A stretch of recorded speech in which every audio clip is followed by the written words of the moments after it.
Did you know that anyone who has ever mistreated you is probably expressing how much self-hate they had? If you've ever felt jealous, anxious, shy, more important than other people, this could be small signs of self-hate. Now, of course, self-hate is like a glass of water. Some people have more of it than others. The more of it we have, the more unhappy we are. In this video series, I'm going to show you some of the possible origins of self-hate. We'll go through the causes, why it's unending, and maybe we can find a possible solution. This knowledge is from a great psychoanalyst named Karen Horney. The video will go through her ideas and her findings in her book, Neurosis and Human Growth. My goal is for us to love ourselves more and treat other people with love and respect as they embark on their journey towards self-realization. I realize that very few people in our society are healthy. Now, of course, this video could be triggering, so if it becomes too much, you can take a break and come back later. You cannot teach an acorn to grow into an oak tree, but when given favorable conditions, its natural capabilities will develop. Same thing with humans. If given the chance, a human will try to develop his real self on a journey towards self-realization. Only the human himself can develop his given potential. For this to happen, the individual needs favorable conditions for his growth, from acorn into an oak tree. He needs an atmosphere of warmth to give him a feeling of inner security and inner freedom. He needs the goodwill of others to help him in his many needs, but also to guide him and encourage him to become a mature and fulfilled individual. If he can grow with others in love and friction, he will also grow in accordance with his real self. But of course, these ideal conditions rarely happen. People around the child are too wrapped up in their own neurotic issues to give healthy love. They may be dominating, overprotective, intimidating, irritable, perfectionists, overindulgent, push at other siblings, hypercritical, indifferent. The whole combination of all these issues negatively affects your growth as a child. As a result, the child doesn't develop the feeling of belonging, of we, but instead insecurity and fear. This external pressure causes anxiety and prevents the child from expressing genuine feelings when relating to others. He must deal with other people in such a way that he doesn't arouse his own anxiety. Every person develops different strategies. Briefly, he may try to cling to the most powerful person around him. He may try to rebel and fight. He may try to shut others out of his inner life and withdraw emotionally from them. In principle, that means he can move towards other people, against other people, or away from other people. If you've enjoyed the video so far, help me reach my goal of 50 subscribers by clicking the like and subscribe buttons. You should also comment what you like about the video below. In healthy human relationships, moves towards, against, or away from other people are flexible, but in the child who has this anxiety, these moves become extreme and rigid. The higher the anxiety, the more rigid the person is. Affection becomes clinging, compliance becomes appeasement. Similarly, he is driven to rebel or to keep distant regardless of his real feelings and regardless of the inappropriateness of his attitude in a particular situation. This rigidity causes conflicts because you can't be clingy, distant, and aggressive at the same time.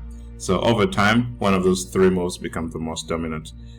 Whatever path is taken, it affects a person's attitudes towards others and changes the whole personality. According to his path, the child can also develop needs, sensitivities, inhibitions, and moral values. The predominantly complying child, for instance, also tries to be unselfish and good. The aggressive child places value on strength and the capacity to endure and fight. There is one example of a child who was 8 and then placed some of her toys on the street for some poorer child to find without telling anybody about it.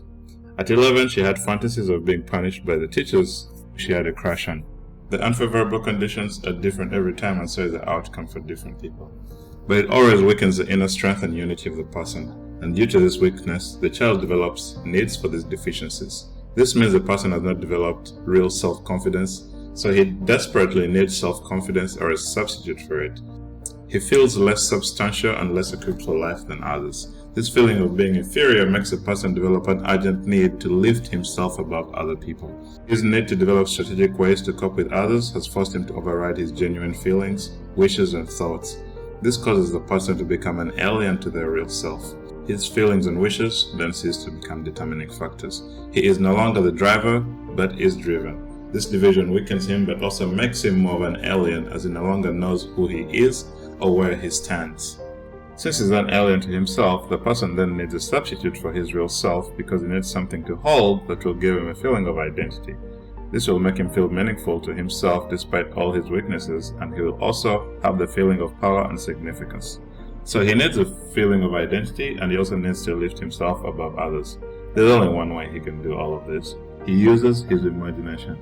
Gradually and unconsciously, The imagination sets to work and creates in his mind an idealized image of himself.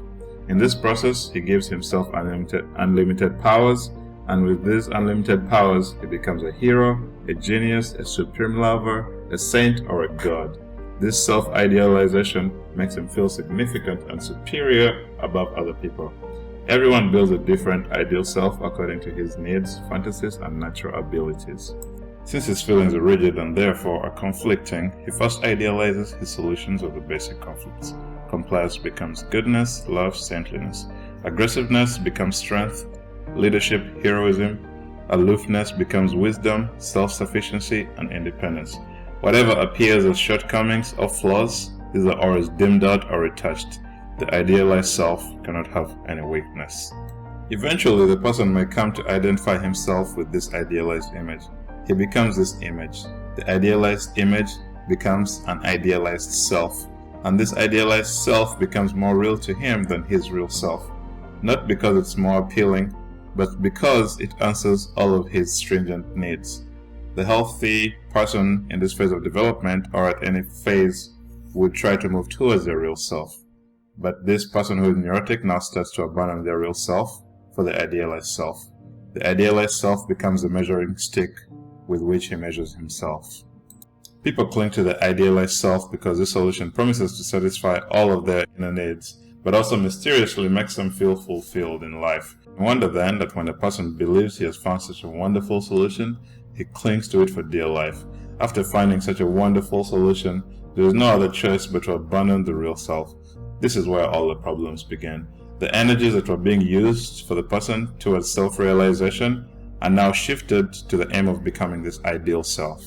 So what happens next? This individual is driven to express himself, and now that means he wants to express this ideal image, to prove it in action. It penetrates his ambitions, his goals, his conduct of life, and his relationships with other people. For this reason, self-idealization grows into a more comprehensive drive that Karen Horney calls the search for glory. Among the drives towards becoming this ideal image, the need for perfection is the most extreme. The person aims at nothing less than shaping the whole personality into this ideal image. He tries to achieve this goal through a complicated system of things he should do and things he shouldn't do. The most obvious element of his search of glory is his neurotic ambition, the drive towards external success. Now, of course, ambition is a great trait for life, but we must distinguish between healthy and unhealthy ambition. While the person wants to excel in everything, this neurotic ambition is most strongly applied to things that are most feasible to the person. So the content of this ambition may change so many times over the person's life.